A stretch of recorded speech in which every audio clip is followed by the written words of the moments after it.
Good day mga ka-sports natin dyan. Naging mainit nga ang salpukan kagabi ng Creamline Cool Smashers kontra nga sa Choco Mucho, kung saan sobra talagang lakas ng hiyawa ng kanilang mga fans dahil nga sa lakas ng hampasan ni Gemma Galanza versus Cici Rondina. Halos lahat ng mga fans ay talagang naghihiyawan at nagwawala na nga, lalo higit ng navlock nga ni Boss D ang ating Queen Gemma Galanza. Pero mas lalong nag-init nga ang ating Queen J after niyang ma-vlog ni Boss D ay hindi na nga ito nakaulit pa at nagtuloy-tuloy nga ang magandang swerte ng nilaro ng CCS, samantalang inalat naman dito ang Choco Mucho. Ngayon, ano-ano ba ang mga rason dahilan bakit ganun na lamang kahina ang Choco Mucho pagdating nga sa 4th set? At saan sila nagkulang at bakit natalo sila? Well, iyan ang ating pag-uusapan ngayon dahil maraming ang nagpi-PM sa atin at nagtatanong bakit raw mabilisan natalo ng CCS ang Choco Mucho. Wala pong lutuan to. Tara, samahan nyo ko at silipin natin ang iba't ibang dahilan kung bakit mabilisan naligwak nga ang Choco. Pero bago ang lahat, subscribe ka muna. I-click ang ating notification bell para lagi kang updated sa lahat ng issue sa volleyball. Susunod na.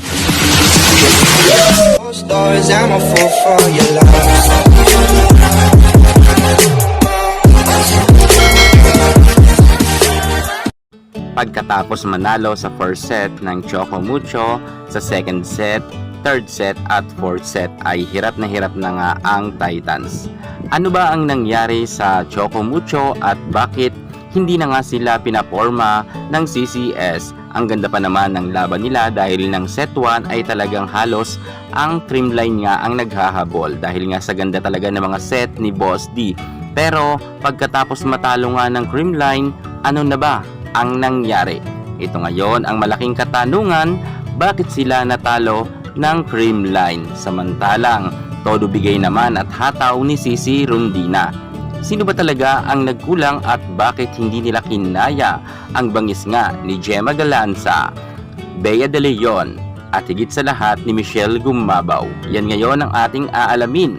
Huwag na natin patagalin, atin nang silipin kung sino-sino ba talaga ang mga nagkulang sa Choco Mucho kaya sila natalo ng Creamline. Unahin na natin dyan ang kanilang napakagaling na libero, si Tang Ponce. Hindi naman lingid sa kaalaman natin na talagang magaling itong si Tang Ponce at nagka-award na nga siya bilang Best Libero ng nakaraan conference at ngayon nga halos talagang maganda pa rin naman ang kanyang performance. Pero pagdating nga sa laban nga kagabi ay mukha talagang hindi nga siya makaporma kagabi at hindi niya nga masyado nakahabol ang mga bola, lalo higit ang mga hampas nga ni Gemma Galanza, BDL, Tots Carlos at higit sa lahat si Michelle Gumabaw. Hindi talaga masyado natin nakita itong si Ponce na talagang nag-dive dahil talagang sobrang lalakas nga ng palo at mauutak nga ang mga placing nga kagabi ng CCS. At ito naman si Tang Ponce ay medyo lutang talaga siya at syempre kita naman talaga natin na kapag naapektuhan dito ang first ball, damay na nga dito pati ang ating Boss Dina Wong at Mars Alba.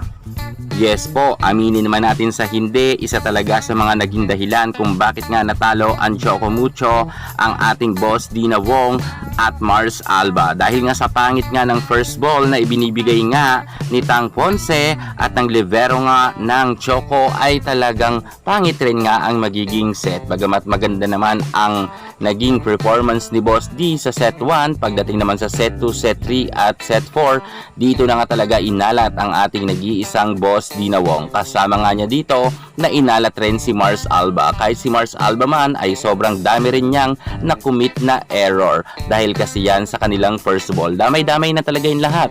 Kapag nagsimula yan sa libero na hindi maganda nga ang first ball, sure tayo dyan na kapag hindi nakapag-adjust masyado ang setter ay pangit talaga ang magiging resulta. Kung kaya nga talagang damay-damay na talaga pati si Boss Dina Wong and Mars Alba. At ito pa nga ang pangatlong dahilan kung bakit sila natalo, ang mga middle blocker nga ng Choco Mucho, si Maddie Madayag, Cherry Nunag at si Micah Ortiz.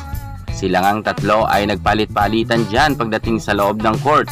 Ngunit kapansin-pansin natin na hindi gaano nagkakaroon ng score ang mga middle attacker nga ng Choco. Kung ikukumpara natin sila sa napakagandang mga services ni Risa Sato ay talagang walang panama nga ang mga middle blocker ng Choco. Kita rin natin na si BDL ay nag-double digits, subalit itong mga middle blocker nga ng Choco ay hindi nga masyado nakahataw. Resulta kasi to na hindi nga kasi masyado rin sila makablock dahil basang-basa nga sila ng CCS at ang kanilang mga blocking ay talagang nalulusutan nga ng mga spikers nga ng CCS. At kita rin natin na hindi masyado nag-shine talaga si Madi Madayag, Cherry Nunag ng laban nila kahapon, kung kaya nga natalo sila, samantalang si BDL ay talagang mainit nga sa loob ng court. Yan ang mga nakikita ko pang mga dahilan kung bakit sila natalo. Dumako naman tayo sa kanilang star player na si Cici Rondina. Yes mga ka-sports, si Cici Rondina nga ay kinapos nga sa kanyang pagbuhat sa team nga ng Choco Mucho. Kilala naman natin na MVP nga itong si Cici Rondina at magaling naman siya talaga. At kita rin natin na siya talaga ang nakikipagpukpukan sa loob ng court. Gustong-gusto niya talagang manalo ang kanyang team.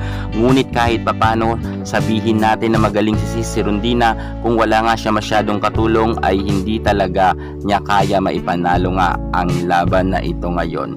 Kita rin natin na hindi nga masyado ang ating Choco Mucho nag-shine ng panahon nga sa laban nila kahapon, lalo sa 4th set. Hindi na natin naramdaman itong si Cici Rondina at nag-commit pa nga siya ng error, kung kaya nga natapos ang laban kagabi. Bagamat magaling man si Cici Rondina, kinakailangan talaga medyo ipahinga rin dahil alam natin na wala nga masyadong kapalitan si Rondina, kung kaya hindi rin ito nakakapagpahinga, kung kaya nauubusan rin siya ng power. Tao rin naman si Cici Rondina, hindi naman siya robot na hindi napapagod. Bagamat nakikita natin sa kanyang aurahan na hindi siya pagod, pero syempre may mga time talaga na medyo bibigay rin ang kanyang katawan. Kung kaya nga medyo inalat na rin sila pagdating nga sa duluhan na laban, kung kaya natalo sila. At mapunta naman tayo kay Honey Royce Tubino at Isa Molde. Ng semi-finals nga ay talagang kitang-kita natin na talagang umangat nga ang nasabi nating dalawang players na ito, si Isa Molde at Honey Royce Tubino. Ngunit kahapon nga ay madalas magka-error ang dalawang star player na ito. Si Honey Royce Tubino naman ay gustong-gusto nga maka-score, ngunit abang na abang talaga siya at madalas nga siyang ma-block ng ating BDL. Bantay sarado talaga itong si Tubino at Isa Molde, kung kaya hindi rin sila masyado makahataw kagabi at madalas rin silang magka-error sa kanilang mga services man at minsan nga ay nagkakatinginan na lang sila sa bola. Pero syempre alam natin na magaling naman itong si Isa Molde at si Honey Royce Tubino. Siguro kagabi ay hindi pala nila time para manalo nga sila sa cream line dahil nga nariyan naman talaga si Tots Carlos. Marami nga nagsasabi na ine-expect naman daw talaga ng karamihan na matatalo nga ang Choco Mucho ng mabilisan sapagkat puro star players daw ang mga nasa cream line cool smashers at malalim nga raw ang bench ng CCS. So yan na nga mga ka-sports natin dyan, talagang ma-error lang kahapon at medyo inalat lang ang Choco Mucho, pero good fight pa rin dahil lumaban naman sila at nakakuha pa nga sila ng panalo ng isang set. At abangan na lang natin ang kanilang susunod na laban. Makalusot kaya ang kupunan ni Boss Dina Wong or matatalo muli sila at magkakaroon na agad ng awarding ceremony. Yan ang ating pakakaabangan, kaya tumuto kayo sa ating mga maiinit na balita pagdating sa larangan sa volleyball. Kaya kung ayaw nyo mahuli, subscribe na. Thank you so much. God bless.